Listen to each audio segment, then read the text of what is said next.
اللہ کی حاضری وہ حاضری ہے جو اللہ رب العزت خود سکھاتا ہے قرآن کریم کے ذریعے سے، یعنی قرآن کی روشنی میں کریم آقا کی بارگاہ کے حاضری کے آداب کیا ہیں۔ قرآن میں فرما دیا لا ترفعوا اصواتکم فوق صوت النبی، اے ایمان والو میرے نبی کے سامنے اپنی آواز کو بھی بلند نہ کرنا۔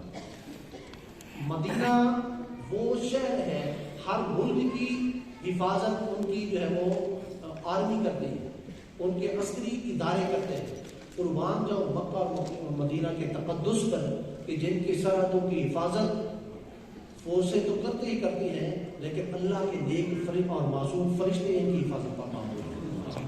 اور دجال جب بالکل تھوڑے سے عرصے کے اندر دنیا کا چکر لگائے گا، مکہ اور مدینہ کے حدود کے اندر داخل نہیں ہو پائے گا۔ مدینہ اور مکہ وہ سرزمینیں ہیں جہاں پر اللہ کے فرشتے، اللہ کا قرآن، اللہ کے انبیاء و رسول جو ہے تشریف فرما ہوتے رہے ہیں۔ اب آپ اس شہر کی طرف جا رہے ہیں جس شہر کی طرف جانے سے قبل، اب اس شہر میں آپ مکہ میں موجود ہیں۔ کریم آقا جب مکہ سے ہجرت کر کے مدینہ کی طرف جا رہے تھے، میرے آقا ایک قدم آگے بڑھاتے پھر کعبہ کی طرف منہ کر دیتے، پھر ایک قدم بڑھاتے پھر منہ کر دیتے اور فرماتے اے کعبہ اللہ کی قسم مجھے تجھ سے بڑا عشق اور محبت ہے، اگر تیرے ارد گرد کے لوگ مجھے مجبور نہ کرتے یہاں کو اس جگہ کو چھوڑنے پر اور تجھے چھوڑ کر جانے پر، تو میں تجھے چھوڑ کر کبھی بھی نہ جاتا۔ اور اللہ سے دعا کرتے ہیں اللہ میں تیرے اس در کو، اس گھر کو تیری رضا کی خاطر چھوڑ کر جا رہا ہوں، اب مجھے تو وہاں لے کر جا جو تجھے پسند ہے۔ تو اللہ تعالیٰ نے اس جگہ کو اپنے محبوب کے لیے پسند کیا ہے جس کو آج آپ مدینہ کے نام سے جانتے ہیں۔ مدینہ میرے محبوب کی تشریف آوری سے قبل کیا تھا وہ آپ جانتے ہیں، علماء کرام سے آپ سنتے ہیں اور آپ نے خود پڑھا ہوا ہے، آپ سارے تقریباً صاحب علم ہیں ماشاءاللہ۔ آپ اس شہر کے اندر جا رہے ہیں جس کے لیے میرے محبوب کریم علیہ السلام نے ارشاد فرمایا ہے کہ جس سے ہو سکے کہ اس میں مرے، مدینہ میں مرے تو وہ مدینہ میں مرے۔ اب حضرت اس کے اوپر صحابہ عمل کس طرح کرتے تھے؟ حضرت عمر دعا کیا کرتے تھے؟ اللہم ارزقنا شہادتا فی سبیلک واجعل موتنا فی بلد حبیبک، اے اللہ مجھے شہادت کی موت دینا اور اپنے محبوب کے قدموں میں، محبوب کے شہر میں مدینہ میں موت دینا۔ مدینہ سے باہر نہیں نکلتے تھے۔ پوچھا کسی نے حضور باہر کیوں نہیں جاتے؟ فرمایا موت کا نہیں پتا، میں چاہتا ہوں کہ مجھے جب موت آئے تو محبوب کے شہر مدینہ میں ہی رہوں۔ حضرت امام مالک کا اسی طرح کا واقعہ، آپ مدینہ سے باہر نہیں جاتے۔ تو حضرت امام مالک مدینہ والوں کے استاد ہیں، مدینہ کی گلیوں کے درمیان میں نہیں چلتے۔ کسی نے پوچھا حضور وجہ کیا ہے؟ فرمایا وجہ اس لیے ہے کہ مدینہ اور مدینہ کی گلیاں وہ ہیں کہ جس میں اللہ کے نبی علیہ السلام چلتے رہے ہیں۔ میں نہیں چاہتا کہ مدینہ کی گلیوں کے درمیان میں چلوں، کہیں ایسا نہ ہو کہ میرا قدم اس جگہ پر آئے جہاں پر اللہ کے محبوب کا قدم آئے۔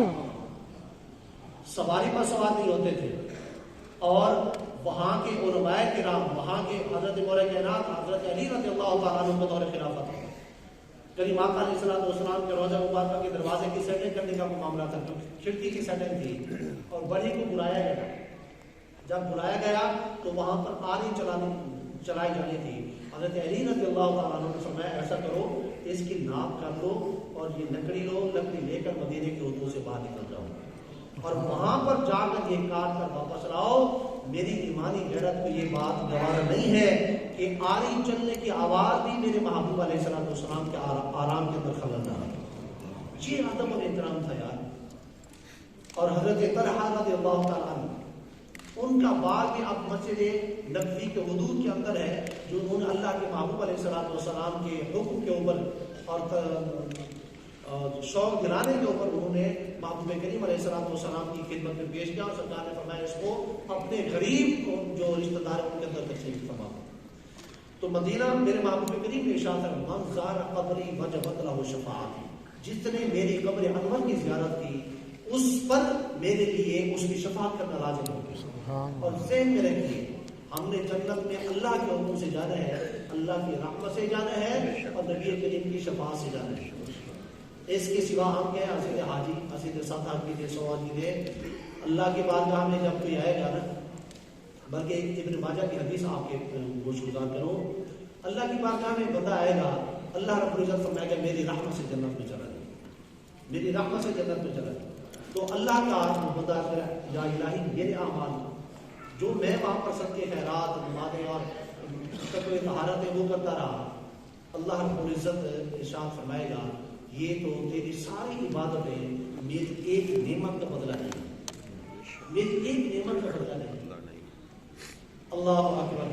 ایک اللہ کی رحمت واقعی بڑی وسیع ہے، کتنا وسیع ہے اللہ تعالیٰ کا بروز حشر ہے۔ سرکار نے بتایا، ابن ماجہ کی حدیث ہے، فرمایا کہ ایک بندے کے لیے آرڈر ہوگا۔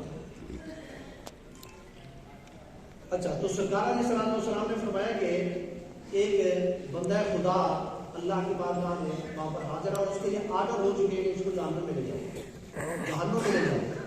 بات میں کہہ رہا ہوں کہ اللہ کی رحمت بڑی وسیع ہے اور ہم رحمت للعالمین کی بارگاہ میں جا رہے ہیں، تو آرڈر ہوں گے اور وہ مڑ مڑ کر دیکھ رہا ہوگا۔ اللہ پوچھے گا کیا دیکھ رہے ہو؟ سرکار علیہ السلام نے فرمایا، وہ بندہ عرض کرے گا الہی میں تیری رحمت سے مایوس نہیں ہوں، اس لیے جہنم کے آرڈر کو میں نے قبول کر لیے ہیں، مڑ کر تیری رحمت کی طرف پلٹ کر دیکھتا ہوں کہ کب تیری رحمت جو ہے مجھے نجات دیتی ہے اور جہنم سے نجات عطا کرنے کے آرڈر جاری کر کر مجھے جنت عطا کرتی ہے۔ تو اللہ رب العزت کو اپنے اس بندے کی ادا اس قدر پسند آئی ہے کہ جہنم سے چھوڑ کر اللہ فرماتے اس کو جنت دے دیا جائے۔ تو رحمت للعالمین صلی اللہ علیہ وسلم کی بارگاہ میں آپ حاضری کے لیے جائیں گے، ایک خاص طور پر سوٹ ایک خاص کر لیں کہ یہ اسپیشل میں نے محبوب کی بارگاہ میں حاضری کے لیے جاتے ہیں۔ مسجد نبوی میں کریم آقا کی بارگاہ میں حاضری کے لیے جو انداز ہے وہ اکثر کی جو صورت حالت یہ ہے کہ آپ کو بتایا گیا کہ ایپ کے ذریعے سے آپ جائیں گے، پرمیشن لیں گے، آپ پرمٹ لیں گے، مخصوص دن ہوگا، مخصوص ٹائم ہوگا، تو اس مخصوص ٹائم میں ریاض الجنہ میں حاضری کے لیے آپ جائیں گے۔ سرکار کی بارگاہ میں مسجد میں جب جانا آنا چاہے آپ آ جا سکیں گے، لیکن ریاض الجنہ میں حاضری کے لیے آپ کو پرمٹ لینا پڑے گا۔ تو اس کا طریقہ آپ کو بتا دیا گیا۔ سرکار کی بارگاہ میں حاضری کے لیے اپنے انتہائی ادب اور احترام کے ساتھ حاضر ہوتے ہیں۔ ریاض الجنہ کے اندر آپ کو موقع ملتا ہے، بہت ساری وہاں پر تاریخی چیزیں ہیں، تاریخی ستون ہیں، ان کے اوپر اگر بات کی جائے تو بات لمبی ہو جائے گی۔ ایک ستون کا میں واقعہ آپ کے سامنے ذکر کر کے میں بات ختم کرنے لگا ہوں۔ وہاں پر ایک ستون ہے اسطوانہ حنانہ، یہ وہ ستون ہے کہ جہاں پر میرے محبوب کریم علیہ الصلوۃ والسلام جس کے ساتھ ٹیپ لگا کر خطبہ ارشاد فرمایا کرتے تھے، اپنے صحابہ سے مخاطب ہوا کرتے تھے۔ محبوب کی بارگاہ میں کسی نے ممبر پر لا کر پیش کر دیا، سرکار نے اس کو قبول فرما لیا، ممبر رکھ دیا گیا، کریم آقا علیہ الصلوۃ والسلام جلوہ فکر ہو گئے۔ اب صحابہ کہتے ہیں کہ کریم ممبر پر جلوہ فکر ہوئے، محو گفتگو ہوئے اور ہم کریم آقا علیہ الصلوۃ والسلام کے چہرے وضحا کی زیارت کر رہے ہیں، وہاں سے رونے کی آواز آئی اور صحابہ کہتے ہیں کہ وہ رونے کی آواز ایسی تھی کہ قریب تھا کہ ہمارے وہ اتنا درد تھا اس آواز کے اندر، قریب تھا کہ ہمارے کلیجے منہ آ جاتے ہیں۔ اور مثال تھی صحابہ نے، ایسی آواز تھی کہ جیسے اونٹنی کا بچہ اس سے جدا ہو جائے، اور چھوٹا بچہ جدا ہو جائے اور اونٹنی جیسے پاگل ہو کر چیختی چلاتی ہے اور اپنی محبت کا اپنے بچے کے ساتھ اظہار کا مظاہرہ کرتی ہے، اس طرح کی آواز سے سرکار علیہ الصلوۃ والسلام ممبر سے اترے۔ ہم دیکھ رہے تھے کہ آواز کہاں سے آ رہی ہے۔ سرکار علیہ الصلوۃ والسلام اترے اور اس کھجور کے خشک تنے کے پاس آئے جس کے ساتھ ٹیک لگاتے تھے۔